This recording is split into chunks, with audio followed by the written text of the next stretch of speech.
Hello and welcome to Selfie Torah. Generally, it's a pretty good thing to stick to your guns. When you try something, when you put in an effort, don't give up easily. Persevere. Perseverance, grit, these are really important traits. But is it ever too long? Is it ever too far? Is there ever a time when he's just cut it, cut your losses and take a new track? Well, an artist in France recently completed hatching eggs. This artist decided to sit in a glass enclosed case in a museum and hatch birds' eggs. He set an insulated blanket on a chair and it worked.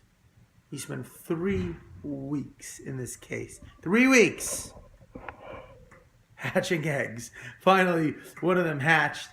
After 3 weeks, he wasn't able to leave his seat for more than a half hour a day. He had to stay on that roost. Sounds a little extreme to me. You know, in this week's Torah portion, Shemini, we discover all of the different kosher and non-kosher animals. And generally speaking, the Torah gives us a list of kosher animals, or the signs that identify kosher animals. However, when it comes to a non-kosher animal, when it comes to birds, it discusses the non-kosher birds and not the kosher birds. Just give us a list of the birds that are not kosher. The Talmud tells us in Chulin, this is because there are far more kosher birds, and it's much more convenient, much more expedient, a smarter way to teach by telling us the non-kosher birds, because it's a shorter list. It's a more convenient, it's a smarter way to go. The lesson of the Talmud, aside from the actual list of kosher birds, because you gotta know, in case anyone ever tries to feed you quail or pheasant, it's not on the list, it's kosher.